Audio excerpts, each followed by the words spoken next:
and things like that, which are nowhere mentioned, and they forget those things which are clearly stated in Islamic philosophy.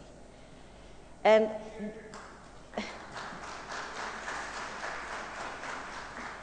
I mean, we all need to enhance learning, and that is where the leader's role is very, very significant, the institutional leader's role. But other roles, as I said, the financial, the business role, that cannot be ignored. And that is where we work out different models for our own educational context.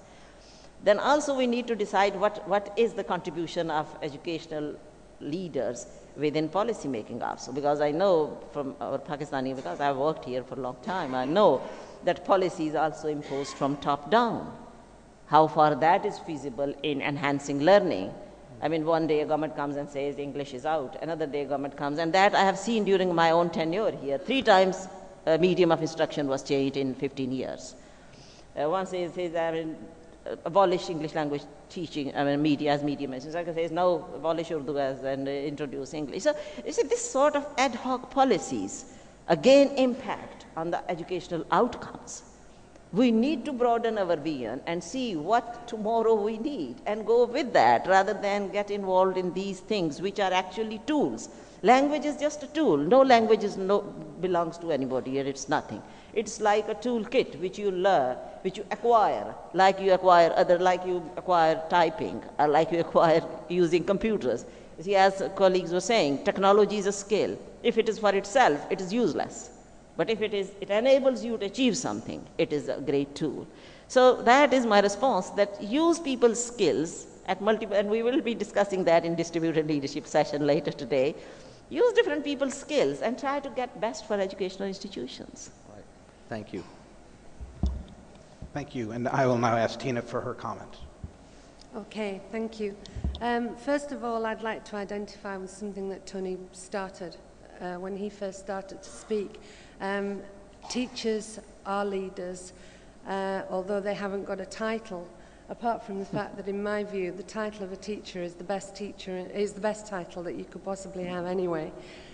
Thank you, Dr. Shah, for your presentation. All the way through, I was sitting here because I see myself I feel like a teacher always, and yes, I became a leader of a school, but your talk provoked me to think about how I led. So I'm just going to go through a few things that came to my mind as you were talking. I used to tell my teachers when I was a head teacher, a principal, you're only as good as me and I'm only as good as you. And we will have to work together as a team. And one of the things that I always had for everybody in school, everybody in the whole community of my school, was very high expectations. And that included very high expectations for myself. But that's all well and good having those high expectations. What I tried to do on a daily basis, even an hourly basis, was to communicate those high expectations.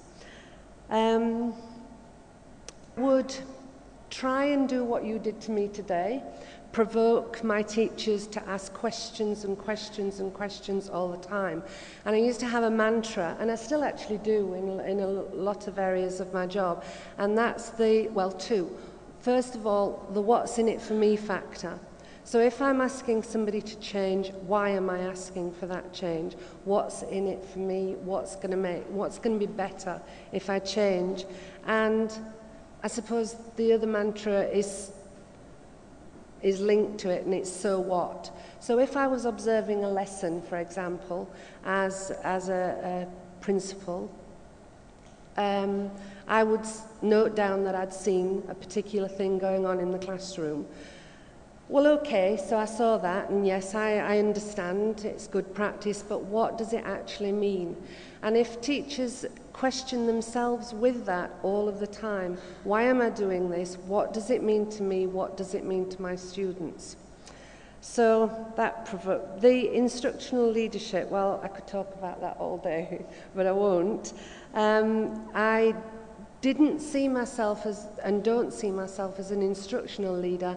I feel that I am more an influencer, persuader, supporter, a facilitator in a lot of areas, but very importantly, a leader that encouraged my teachers to experiment all the time.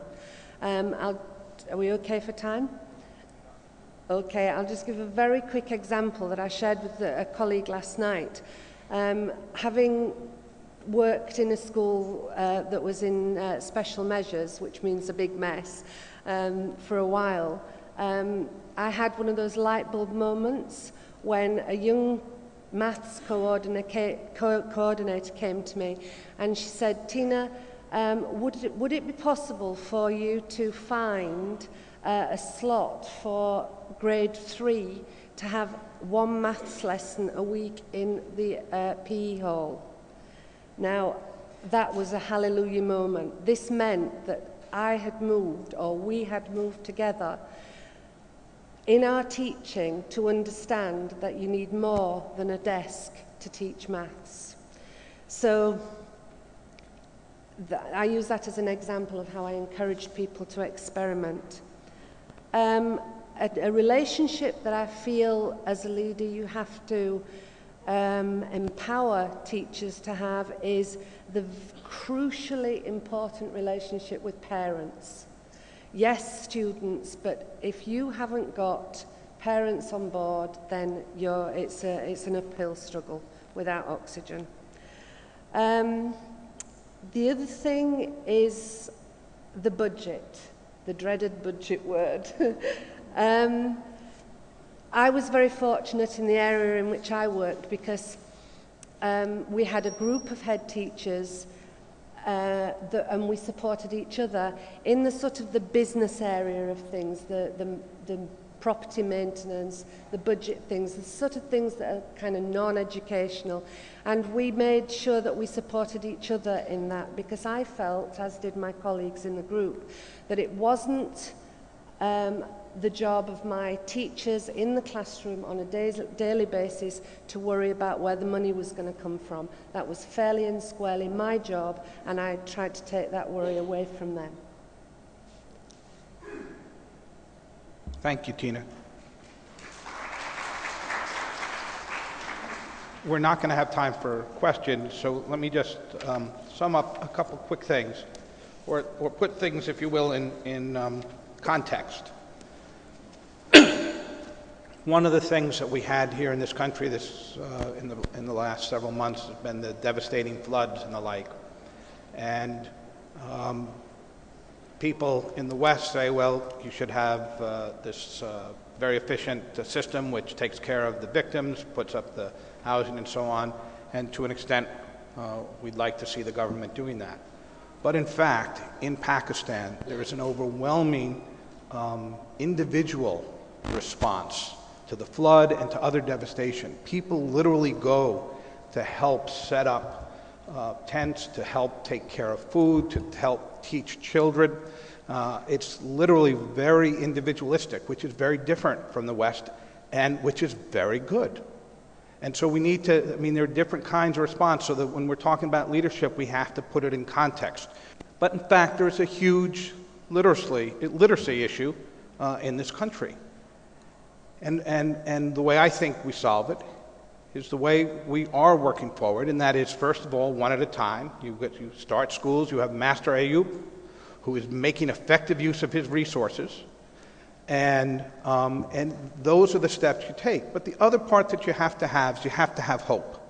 And I think what Beaconhouse does with a conference like this is it gives us new ideas, it gives us new ways to look at things, it raises questions, it makes us think, okay, does this work here or this doesn't work here? But it also gives us hope, because we know there is, down the line, the opportunity for us as instructors, as teachers, as leaders, to actually help our students, our communities, our nation, and our society. So I would end by saying that the leadership that we're talking about here is contextual. There's lots of different issues that are going to come up, but the fact is you are the ones who are going to make a difference in this country. Thank you very much.